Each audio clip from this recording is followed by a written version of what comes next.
Are you already thinking about scalping your Bermuda lawn? Well, you may want to watch this first. Here we go again, friends on Budget Lawns. Thank you for being here. If you're new here, I hope you'll come back more often. If you like and hear what you see, give me a thumbs up and leave me a comment. I really do appreciate that. But let's dive right into the details today.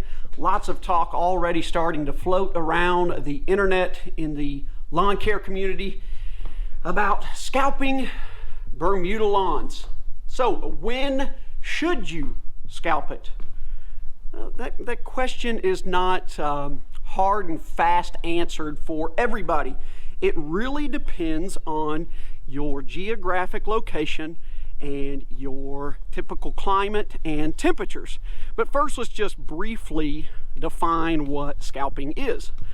In the wintertime, cold temperatures on this warm season Bermuda grass sends it into dormancy, turns brown, barely grows. That's what we've got here. And here shortly, as the temperatures go back up into the spring and summer, it will just boom back to life, turn green, and start growing. And one way we can help speed that process up as the temperatures start going up is to scalp it.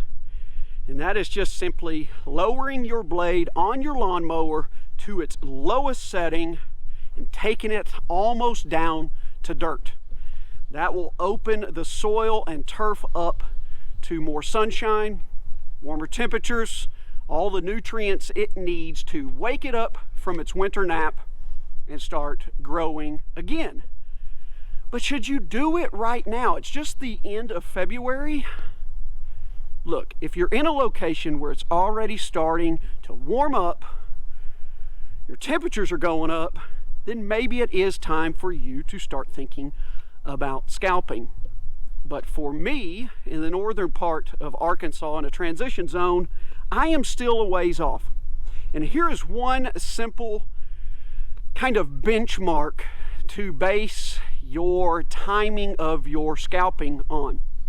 Look into your area's Farmer's Almanac and find when your usual last frost or freeze is. In my area, my last frost or freeze is around the middle part of April. So I still have a good month and a half till I even get there. So why would I want to try to wait until that point or after? Of course, I'd be watching the forecast up to that time period to see if I could try to sneak it in early. But I would try to wait until after that point to scalp it, because right now, all this dormant grass on top is providing kind of an insulator or a cushion for what's down at the soil surface. So if I were to just completely cut all that off, then it's like taking your jacket off in the really cold temperatures. I've just exposed the soil to any more frost or freezes that may come late in the season.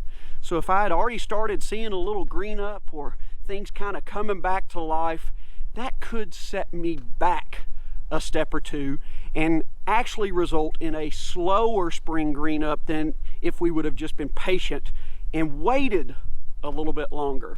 And that kind of happened to me last year. I got a little eager, scalped it a couple weeks earlier than I probably should have. We got a few late frosts and freezes, and it set me back into my spring and summer green up just a little bit more than I really wanted. So that's one reason why you may wait right now to do your scalping, unless of course you're in the southern part of the US where you're starting to get into more spring light temperatures and that trend just going up. Now, one other reason why you might want to wait to scalp it is that same cushion, that same blanket we've got of dormant grass is also a good barrier to prevent weed seeds from getting down into the soil and germinating. As we head into the spring season, we're going to start transitioning from all of our winter weeds to our summer weeds.